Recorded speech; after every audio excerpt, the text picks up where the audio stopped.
So this is our Queenie the Quilt Frame instruction video. So firstly, thank you for booking some time with Queenie.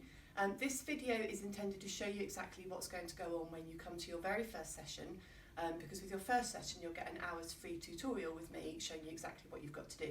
And then this video is a lovely reference for you afterwards in case you forget anything during that time. So when you first come in, this is probably what the frame is going to look like. The machine might already be off, but it's just as likely that it might still be on the frame. So I'm just going to show you the very first thing that you'll need to do, and that is you're going to take this pole here, slide it out of its slot and out of the machine, just rest it down, and we can now take the machine off of the frame. So we've got two leads going into the machine, and what I'm going to do is just unplug those. The black lead is quite stiff to unplug, it's the power lead, so it's a good fact that it's stiff, and that's just going to drop down there. And then the other lead, black and white lead, is the lead which connects it to the nifty grips, and we're just going to let that drop, and now I can take the machine off. It's completely detached from the carriage, so I'll lift that off. It is heavy, and then we've just got the carriage left on, and I can just lift that off, and that's actually lighter than the machine. Okay, I'll just pop this pole back in its slot. So we've got three poles when we're using Queenie. We've got pole number 1, which sits at the front, pole number 2 is in the middle, and there's pole number 3 at the back. And all of the poles are numbered on the end, and the slots are also numbered. So there's no reason to get worried about getting confused or anything like that. They're all numbered to help you line them up. And each pole comes with its own key. So this key means that the design of the pole, it stops it in when it's turned in one particular direction. And that's going to work to our advantage when we're winding things on. So each pole has its own key. One thing to be aware of is that pole number 2 can sometimes be loaded with the key down. And if that happens, you can't then bring it up. So all you'd need to do in that situation is lift the pole out, lift the key up, and drop the pole back in. And then the pole's engaged, the key and the pole are engaged again. So that's the poles and their keys. And then at the end here, we've also got some clips which we're going to use to tension the quilt, and I'll show you more on those later. And then we've got these two black knobs here, and they can be loosened to allow you to adjust this end piece here. But for small adjustments, you don't tend to need to loosen these. So this end piece here moves up and down, and I'll show you more about that later. And there's also at the other end of the frame another end piece, and it too has two adjusting knobs. So that's the bare bones of the frame, and we'll now talk about your quilt. So before you arrived, you will have read the instructions which will have talked to you about adding fabric onto your quilt. So this is the quilt that I'm going to load today, and this is the top of the quilt. So at the top of the quilt I've added quite a thin strip, and that's just to allow runoff in my quilting design. So that one at the top, that doesn't need to be too much. I've added strips to go down the side, and they're going to allow me to test the machine when I change the bobbin midway through quilting. And then at the very bottom of the quilt, I've got some extra fabric as well. Now, if this is your first time using Queenie, you might want to have at least 12 inches of fabric here so that you've got more space in which to practice your quilting design, or just have a feel for how the machine works. Of course, your first session could actually just be a practice cloth. You don't have to bring a quilt for your first session. But this bit of fabric at the bottom is a definite place for you to practice the design, so the more confidence you have, the smaller that piece of fabric can be. And then there's these pieces of fabric that go on the side, and they're just to allow you to check the tension of the machine when you're changing the bobbin partway through quilting your fabric. Each of the layers of your quilt need to come with the centre marked on both the top and bottom edge. So I've popped a pin in this one here. You could use a fabric marker, you could iron a crease in, whatever you like. And you need to make sure that the top edge and the bottom edge of all 3 layers that you're going to load onto the frame are straight. If they're wonky, it's going to be a bit of a nightmare. So that's what you need to have come with prepared. So when we're looking at the poles, pole number 1, which sits at the front, that has all 3 layers of your quilt attached to it. Pole number 2, the middle pole, is going to have your quilt top attached to it. And pole number 3 at the back is going to have your backing fabric. So that's a great way to remember it. The back pole is your backing fabric. Your wadding that goes between the quilt is going to lay across and down the back of the frame and self-tension. So we don't need to actually attach that to another pole. But remember, the front pole is going to have all 3 layers of your quilt attached to it. So when you're going to do your first bit of loading, the thing you're going to need to do first is take out pole 1. Just going to slide that out of its slots and rest it on the table, because I'm going to need to reach across to get pole 3. So we load the backing fabric first. So I've reached across, got pole 3, and I'm just going to rest that on the table. And then I'm going to fold over the leader cloth until I can see on it the written instructions, which we've popped on the leader cloth in pencil. And this is there to help remind you. So the text, and there's an asterisk as well, a little star, are on the side of the leader cloth that you need to have looking at you when you're working with it. And on this leader cloth it says RS down, and that means right side down. So when I bring over my backing fabric, which is this fabric here, I'm going to be loading it with the right side facing down on top of the leader cloth. So I've pressed this, so I've got a nice centre crease. I'm going to drop this out of the way, and I'm going to be pinning it facing down and lining the top edge of my fabric up with the stitched edge, the stitched straight line on the leader cloth like this. But my centre point is going to match up with the centre point marked on the cloth. So bring it across, lay it down, and pop it so that my centre crease is lined up with that centre point.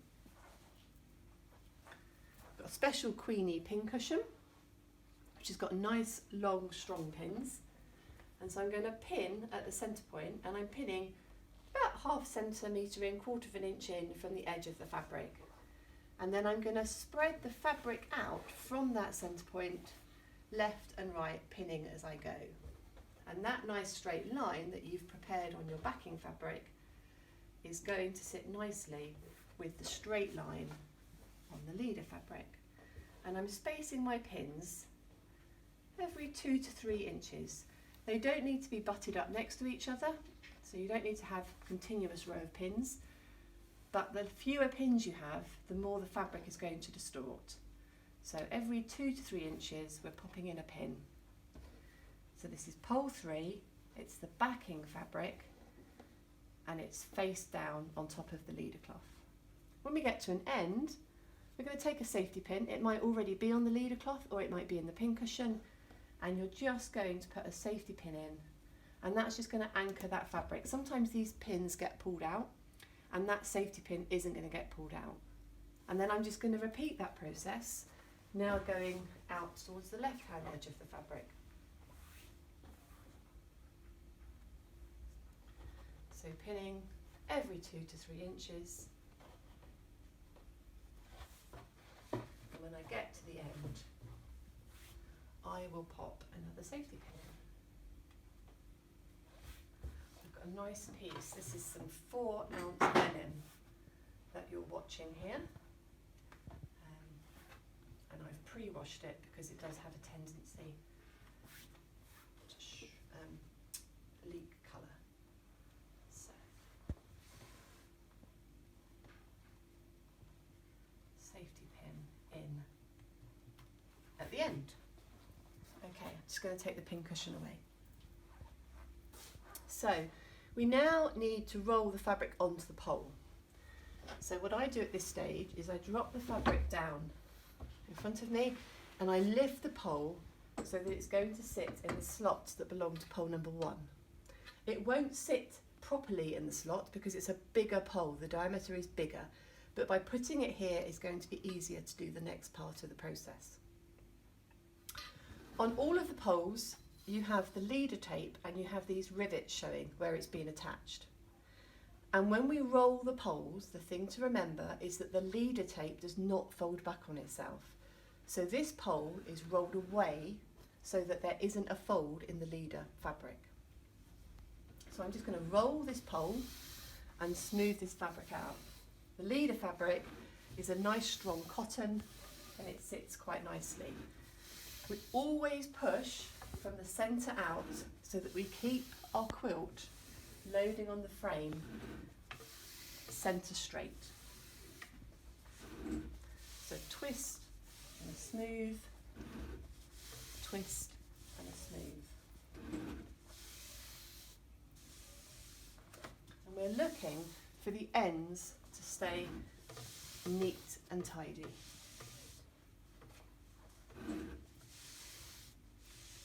So I'm almost approaching the end of my leader fabric. Now, if you've rolled the right way, you should now be approaching your fabric so that the pins are not going to catch your hands as you smooth away, because they're on the underside. And my job now is to twist and roll, keeping my fabric centred. So if, like me, you've done a centre crease, you'll be looking for that to roll round. You might have a centre seam going down that you can feel constantly. And I'll be looking for the edges of my fabric to line up on top of each other. So just like this, the fabric is sitting on top of each other.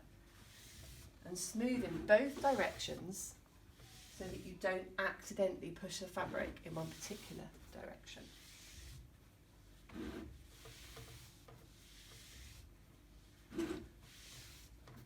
Feels like it takes a long time.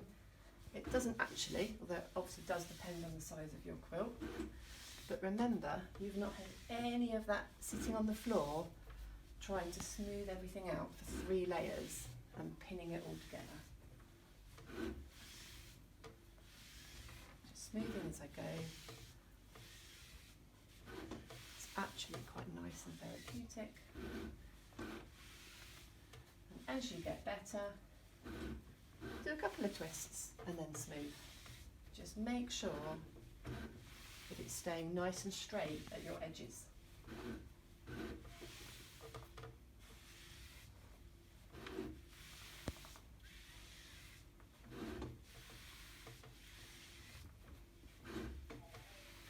And I want to stop when I've got about 2 feet of fabric, so 24 inches left.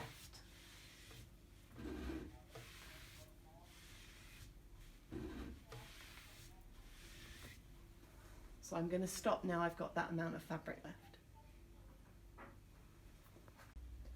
So our fabric's loaded onto pole 3 and we now need to drop that back into its slot.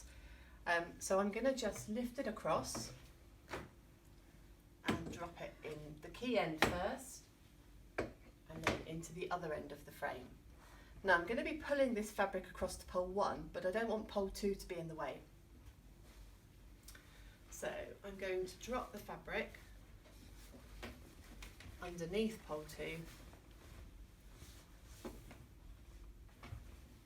so that I can bring it across to pole 1 and pole 2 isn't trapped underneath.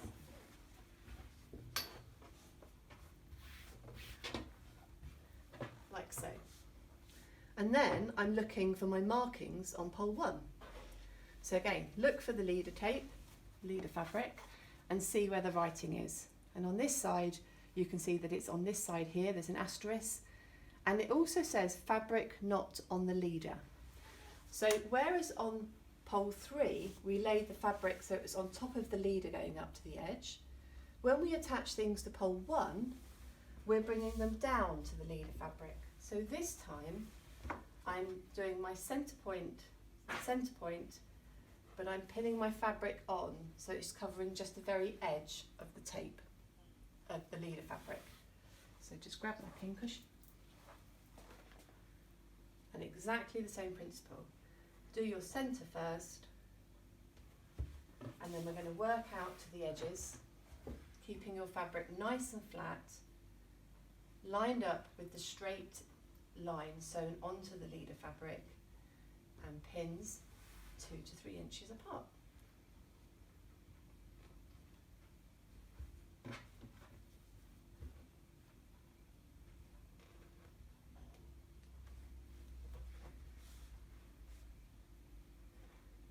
Just remember that the way you load the fabric onto the back poles, 2 and 3, is slightly different to how you load them onto the front pole.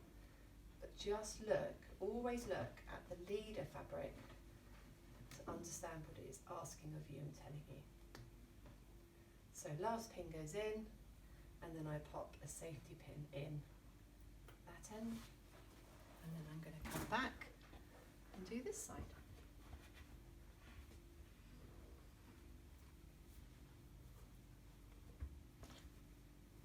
There are some number markings on the leader tape, a leader fabric at the edge, and they represent distances out from the centre point, so there's 6 inches, 12 inches, etc. marked.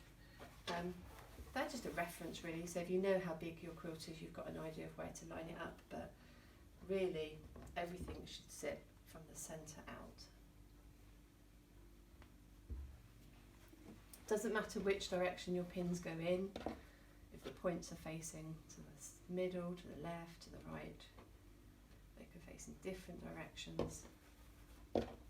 Just keep them holding your fabric nice and safe, and then another safety pin in the end.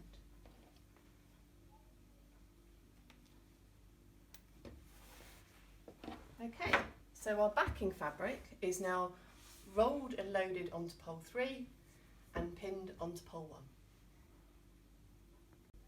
So our backing fabric is now completely loaded, so the next thing to load is the wadding, and in order to make that slightly easier, I'm just going to remove pole 2 and bring that down onto the table. Just move my wadding out of the way, because that's going to get, pole 2 is going to get in the way for a moment.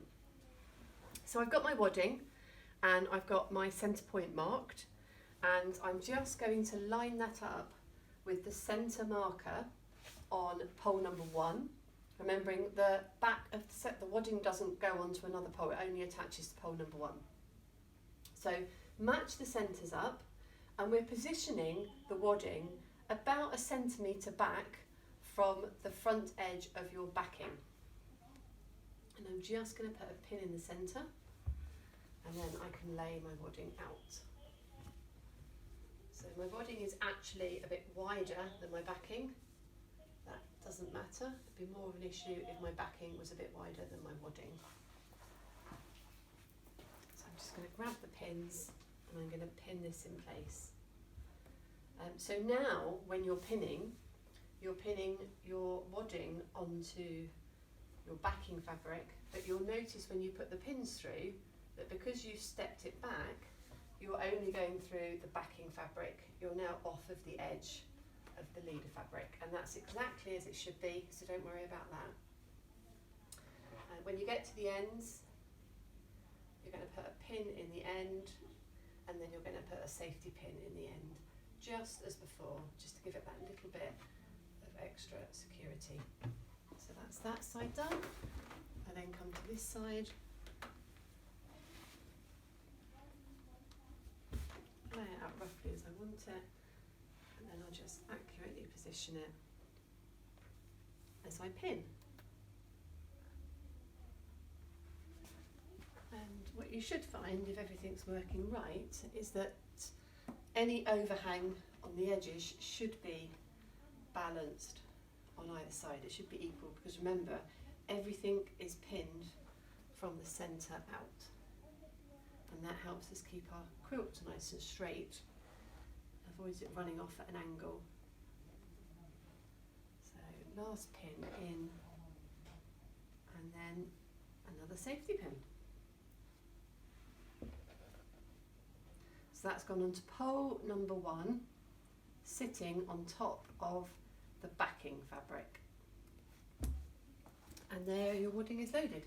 So this piece of wadding is now just going to sit up here, because we'll fuss about with that a little bit later on. Okay. So our wadding is all on, so I'm now going to take pole number 1 and I'm just going to slide it out of the way. And now I'm dealing with pole number 2. I'm looking for my writing, which is here on the leader fabric, and it says right side up, RS up, so the fabric is going to be facing me, and it says it goes on the leader. So just like with pole number 3, we're going to be laying our quilt fabric on top of the leader fabric. So I've marked the centre of my quilt top with a pin. I've got the fabric I've got that stitch line and I'm just going to pop the pin in the centre. So my quilt top is right side up and it's sitting on top of the leader fabric. So now I'm just going to be matching up the top edge of my quilt with the extra bit of fabric I've sewn on with the straight line of sewing that is on the leader fabric. And again, just like with all the other layers, the pins are going in 2 to 3 inches apart and pinning in a same direction just because that's comfortable, but it really doesn't matter what direction the pins are going in. It's just important that they're anchoring the fabric onto the leader tape, leader fabric. And at the end I will put in a safety pin, as I have done with all the other layers.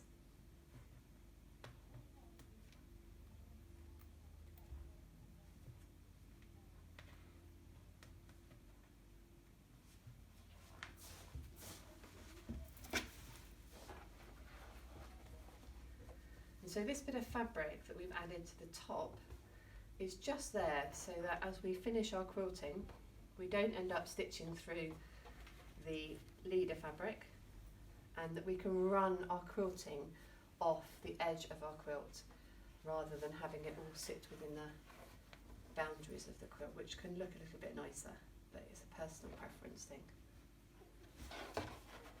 So just pinning all the way across.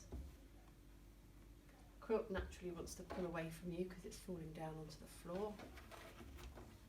Just keep lifting it up and popping your pins in.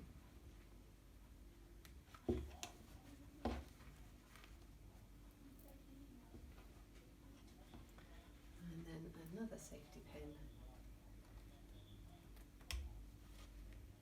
in the end. Okay, so that's all pinned on. We can now lift this pole up and sit it into the slot for pole 1, just like we did with pole 3. And it won't go right down into the slot because it's a bigger pole than pole 1. And then we're back to this situation where we're going to roll. And remember, as with bar 3, you're looking for your rivets and you're not going to let the leader fabric fold back on itself. So for this one, I have to turn it towards me. So I'm rolling and smoothing just like before. Rolling and smoothing just like before.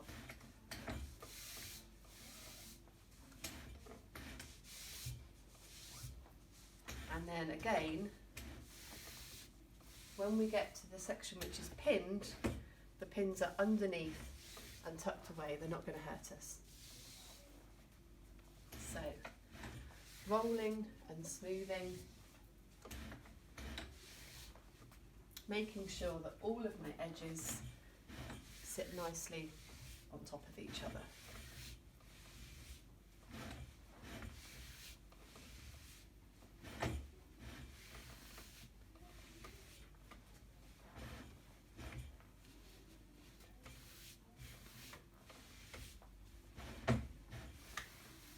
Rolling and smoothing. Just give it a yank if it seems to be moving at all.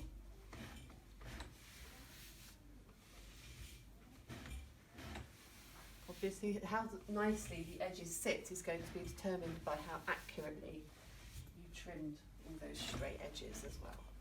But another guide can be to look here between the edge of what you've rolled on and the edge of what's coming, and just check that they're lining up. This one rolls on a little bit baggier sometimes than the backing fabric, and that's just because you've got so much more in the way of seams, and the fabric doesn't sit necessarily quite as flat because of that. And again, I'm going to stop when I've got about 24 inches of fabric left, because I'm going to have to take the pole across to the back. So I will stop here at this point and take the pole into the back slots.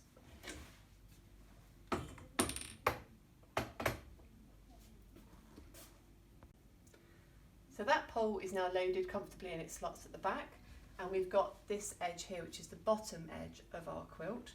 And I've got my centre marker, just as before. Mark your centre up with your centre line on pole 1, Again, this one's going to get stepped back ever so slightly from the wadding layer below. So you're looking to pin it in place and have no more than about 1/2 centimetre of wadding showing between your 3 layers. And I'll just pin that all in place.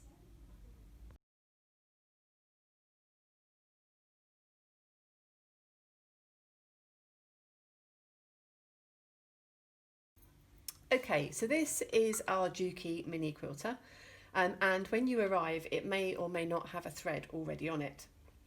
So it's got a thread on it at the moment, so I'm just going to show you exactly what I'll do to unthread it. I'm going to lift the presser foot up, there's a lever behind, and I'm just going to pull that thread back through, and I'm going to lift the cut reel up, and I'm just going to slide the netting off the reel and just pull that thread through and wrap it around the spool and pop to one side. The flap on the end here is where the bobbin lives, and that just lifts up really carefully, and I'm going to put my hand inside and just pull out the bobbin case, and actually that's got a blue bobbin in it. So that's a really good example of the fact that you don't have to have the same colour at the top and bottom of your quilt. Your quilt might have 2 completely different identities, and you can have 2 completely different colour threads on either side of your quilt. So I'm going to prepare some blue bobbins for my quilt, so I've got some blue thread. So the first thing that I'm going to do is find the end of the thread, which is there, and make sure that's hanging down. And then I'm just going to slide the net on top of my thread so that the thread is coming out of the top of the net. And then the thread is going to go, doesn't matter which spool it goes onto, and it's fed up through the thread guide at the top. I'm now going to wind a bobbin, so I'm going to take this thread and I'm going to wrap it around this screw nut here. It's got a Phillips screw head, and I'm going to take it around in a clockwise direction. And that means that as it comes round, this piece is now sitting on top of the underneath piece. So it's going to stop it from coming off. And then I'm going to find the end of my thread. And I'm going to take one of the metal bobbins, which were supplied with the machine, and I'm going to take that thread and feed it up through the centre of the hole on the bobbin top. So that's coming, oh, it's dropped. That's okay, thread it back through. So when we have the thread ready to do the bobbin, the thread is coming out of the top.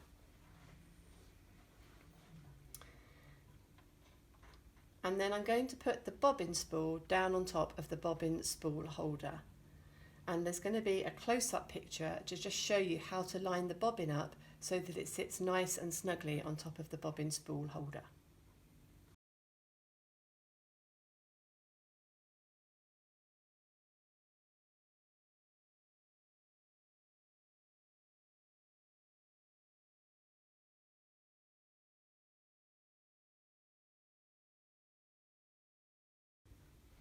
So when you're putting the bobbin onto the bobbin spool, you've got holes in the bobbin on both sides. One side's got the thread coming out, the one on the underside lines up with the little marker on the bobbin spool. When that's lined up and you push this across, it will click into place just like that. And then from there, I can turn the machine on, press the big red button on the nifty grips, and the machine will start.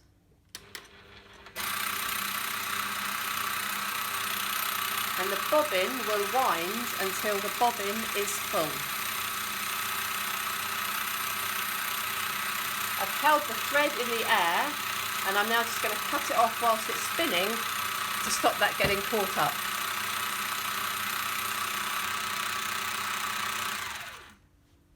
So the bobbin has automatically finished, and so I can now push this back across, I can cut the thread, and I can take that bobbin off.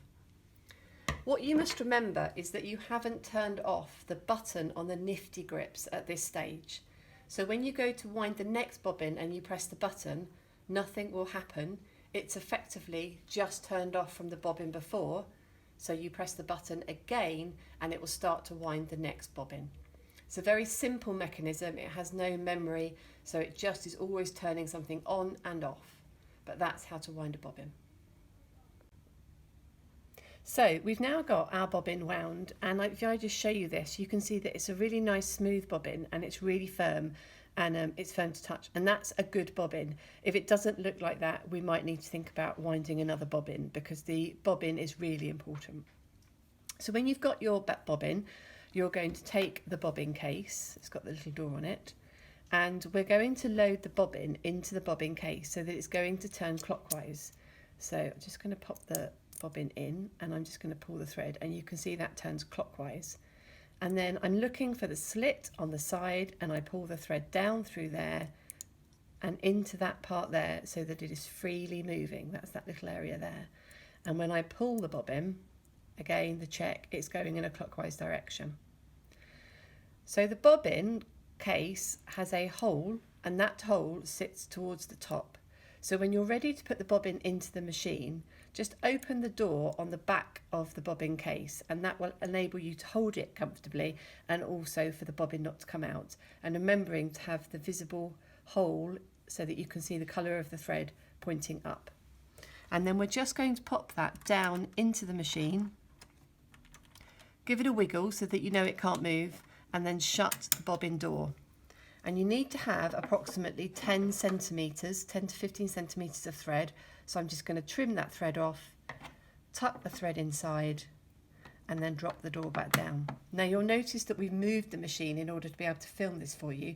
There's no reason why you couldn't do this yourself if you wanted to. Lift it off the carriage at this stage, pop the bobbin in. It is quite possible, if I just pop the machine back,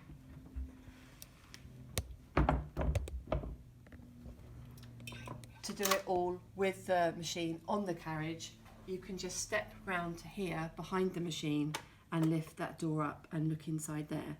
I've actually got very used to doing it, just stood by the nifty grips, but of course I've done it a little bit more frequently than you will have. So the bobbin is now in the machine.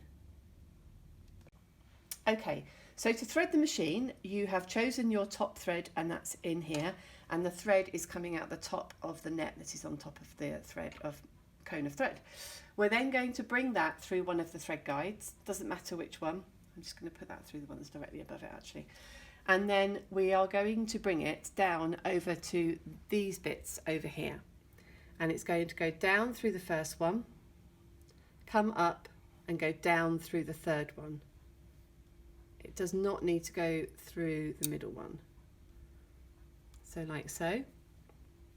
And then I'm going to wrap it around those tension discs there. I'm going to bring it down and wrap it around these bottom tension discs and bring it up so that it sits within the spring. And it's really important because that spring is part of the tensioning mechanism.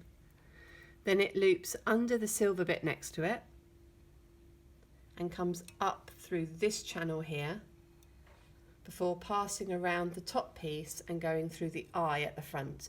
So you could either thread it through the eye or just draw it around the back like I've just done. It's going to come back down through this silver loop, and then it's going to go through this thread gauge here. And then there's one last thread guide around the back of, just to the left of the needle. I'm just trying to make sure that you can see that just there by my finger. So I'm going to catch the thread around the back of there, and then we're ready to go. So to thread the needle, this machine uses titanium top stitch needles, so they're really strong because titanium is really strong, and the top stitch means that they have a particularly large eye, and the eye on this needle faces left to right, so it's sideways rather than front to back.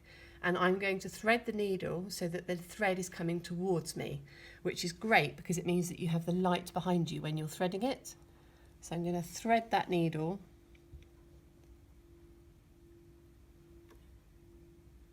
just like so, and my thread is through. So the thread is coming from the window side to the right hand side of the needle. And then the final step is to drop the thread down through the centre of the presser foot. It is a closed toe free motion foot, So you need to make sure that the thread is down below the presser foot before you start. So the last thing is the bobbin thread. You don't actually have to draw the bobbin thread through before you start, but it doesn't matter if you do, and it's what a lot of us are used to. So good practice is just to wind the needle down. I'm just using the hand wheel on the right hand side of the machine, and then draw that bobbin thread back up. And then once you've drawn it back up, you can bring it through, and then you've got a good idea that everything is freely flowing. So just to run through a few things on the machine that you will need to be aware of. Over here is the main tension dial, and that twists, and we'll refer to that a bit later, because you may need to change the tension on the thread when you're stitching. Quite often you don't need to, but you may need to. And then over on the right hand side here, this dial is the length. We're not worrying about that because we're doing free motion. This is the reverse lever. Again, don't worry about that. The only two you need to worry about over here are the needle up, needle down button, which is this one, and this one here cuts the thread. So if you're part way in the middle of your quilt and something's going wrong, or perhaps you've run out of bobbin thread and have only got needle thread, press the thread cutter and it will cut the bottom and top thread for you, and you can take the machine to the side. Other than that, there is a speed dial on the nifty grips, which is here, and you can vary that ever so slightly. And there is the on-off button underneath there, which we've been using to wind the bobbin, and that's the on-off button for the machine in general. It's equivalent to the foot pedal. Don't worry about the button on the top. So our machine is now threaded. We'll get back to sorting out the frame. Okay, so our machine is all loaded. What we need to do now is get our quilt poles back into the right place, and then we can tension everything up. So pole number 1 now needs to go through the throat of the machine. So you're just going to carefully lift it across, oops, and then bring it down through the throat of the machine. Drop it into its slot, like so, and then I can just bring that key round so it will lock into place.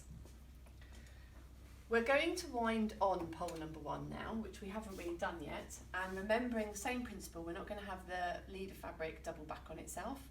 So I'm just going to roll this round, and I'm going to keep rolling until the point at which I can just see my fabric, probably a couple of inches away from the edge of pole number 1. And I can just see it like that. So that's the place to stop. And that's all locked in. So as I look down, there's my pole, and then all of my fabric is coming out. So what I've got to do now is tension up all the other layers as well. So let's start with pole number 2, which has the quilt top on it. So we're going to tension up pole number 2. So I'm just going to turn it on just like before until it looks nice and taut and flat across the top.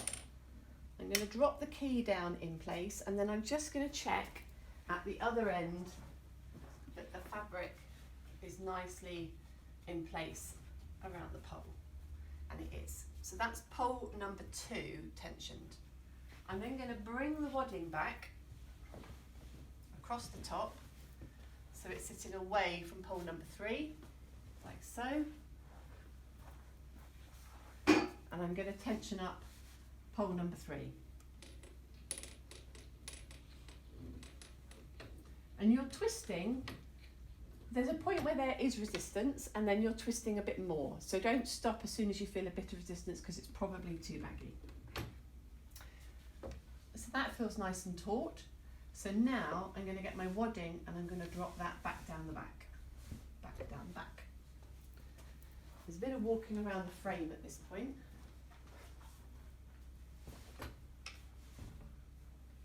Drop that down, and then you just need to give it a pull into position basically, and by laying one hand underneath and one hand on top of each other like this, you can feel down the fabric and just feel for any wrinkles. So I can feel I've got a wrinkle around here, so I'm just going to pull the wadding, and it's just where it gets caught between the 2 layers, and that's much better. So that's now nicely tensioned between the quilt top and the quilt bottom. We've now got to do the sides. To do the sides, we're going to use these bulldog clips that are at the end, and we're going to use them so that the elastic is coming away at the bottom. So don't use the bulldog clip up that way, use it up that way. And what we do is we just runch up all of the fabric into the bulldog clip until the point at which we get to the bottom layer. So just push the machine out of the way and I can put the second bulldog clip in place. So I'm making sure that the clip is attaching to all 3 layers of my quilt. And then I can use these toggle clips, and by squeezing them I can push them along the elastic to make sure there's a nice amount of tension coming in at the sides. And I'll just go down and do exactly the same thing at the other end.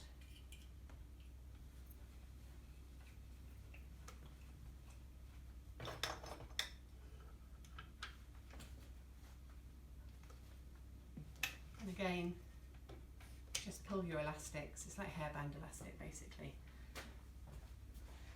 And then that's nicely tensioned. You can see that it's got a little bit of movement to it, but it's quite taut as well. So the last thing to do is to bring the machine on top of the fabric, and we're looking to have some space between the bottom of the bar and the needle bed of the machine. And ideally you want to have enough space that you can get your fingers underneath there, and then that's going to mean that it can freely glide. So I'm just going to lower that pole down until it's sitting on top of my hand, and then I'm going to roll the machine along. And then at this end I might have to make another adjustment because these 2 ends aren't interconnected. So I'm now going to lower this end pole down just a little bit so that I can feel that pole number 1 is on top of my hand, and then I'll just run that down again, and that's fine.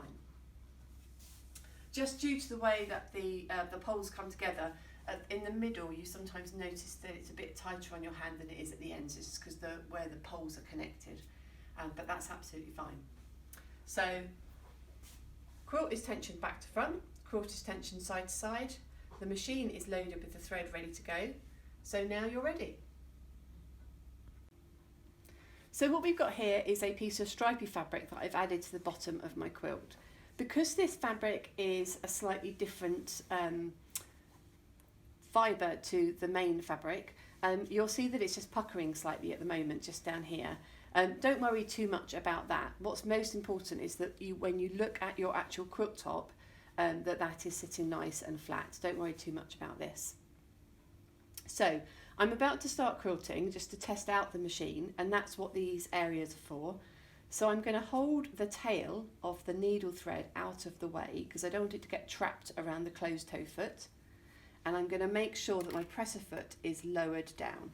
So the machine will still freely move even when the presser foot is lowered, but I want to make sure that the presser foot is lowered so that all of my tension discs are engaged. And what I'm going to do is I'm going to be using the big red button on the nifty grips to start the machine, and I'm just going to do a few practice stitches. It's going to allow me to see that the machine is properly threaded and to check the tension on the machine.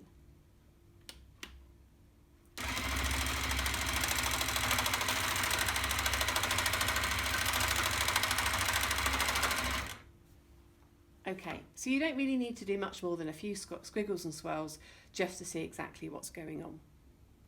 And we're going to now bring you closer so you can see that stitching in detail.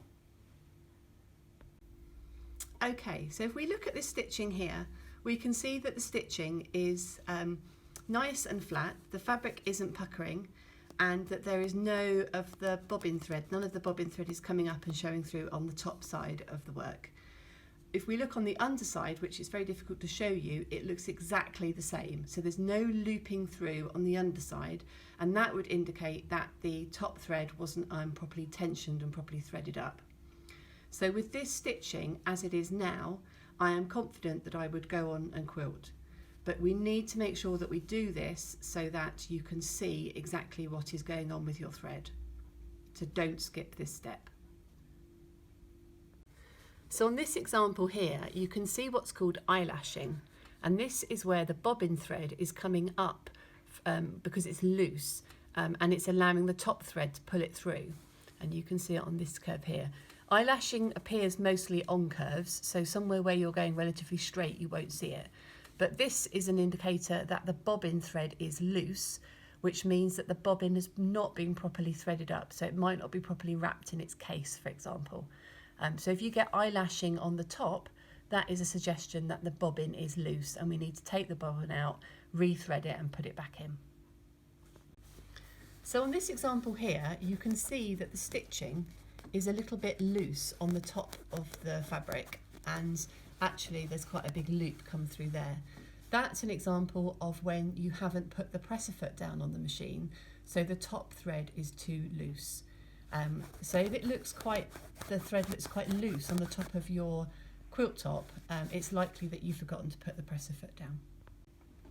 So I've been doing my practicing and checking that everything is okay, and then I've noticed that because of the depth of the fabric that I've added onto the bottom, if I push the machine as far as it will go, so when this pole hits the inside of the machine, I've probably only got about an inch of space that I'll be actually able to quilt with my quilt top.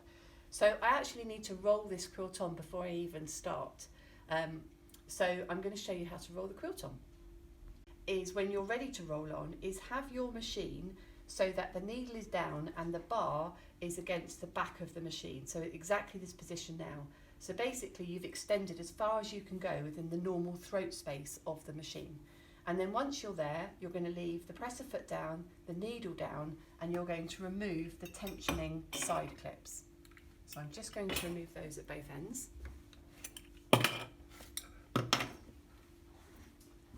And then I come down to the end of the poles where all the keys are, and I'm going to lift up the key that holds pole number 1, and I'm going to lift up the keys that hold pole number 2 and pole number 3. Because these keys can flop down and get in the way on poles number 2 and number 3, take the end of the elastic and just wrap it around the 2 keys so that they stay up.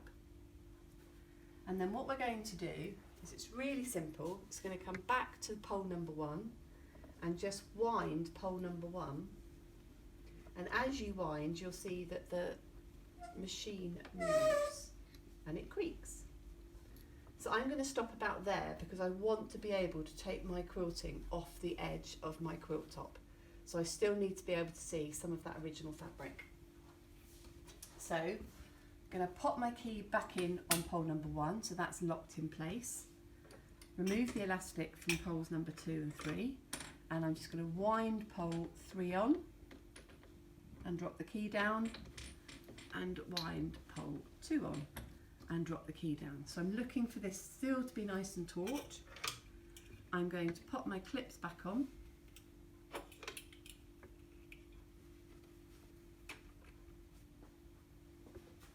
Theoretically, you shouldn't need to keep changing the elastic on the clips.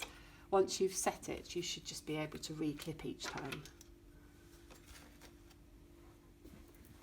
And there we are, I'm good to go and I've rolled on. So now I'll just do one row of quilting along here just to show you exactly how I come off the edges.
So there you'll see that I've come down my quilt and I've meandered on and off. I've actually done the meandering quilt stitch, and I've just come on and off the edge of my quilt, just continuing to stitch each time.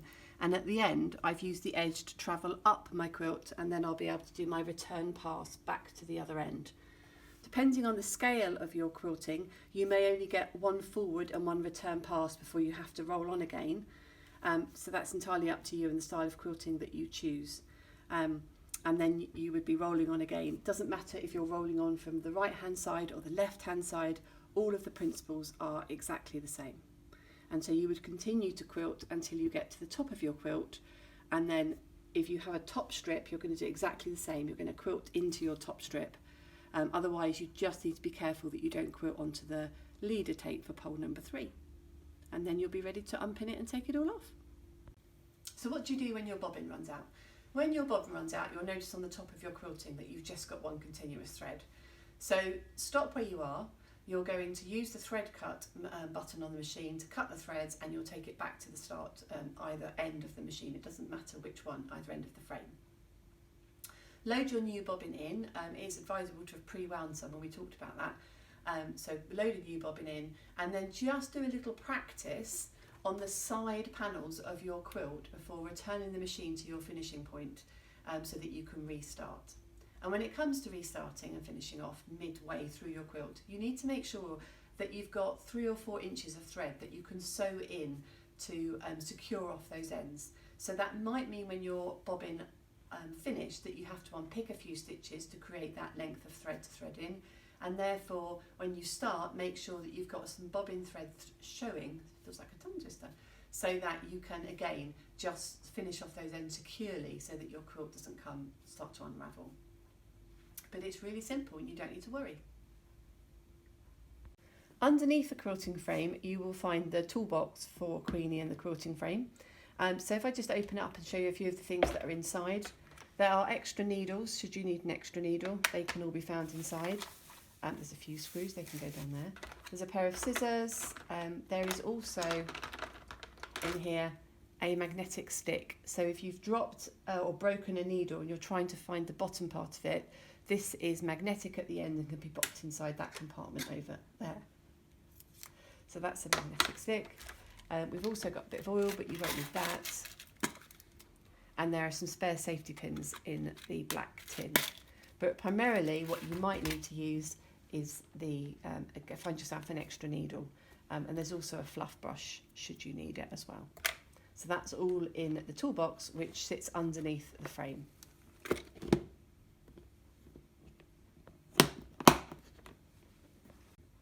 So that's our video tutorial for how to use Queenie the quilt frame. But don't forget, when you come and use her, you will also get given one of the handouts which you can refer to. And not only does that have photographs of the different stages of the process, but it does also include the threading manual from the sewing machine handbook, so that you've got all of that to reference as well. So this is just another aide-memoir to help you after you've had your one-to-one training session. I hope you have lots of fun on Queenie the quilt frame.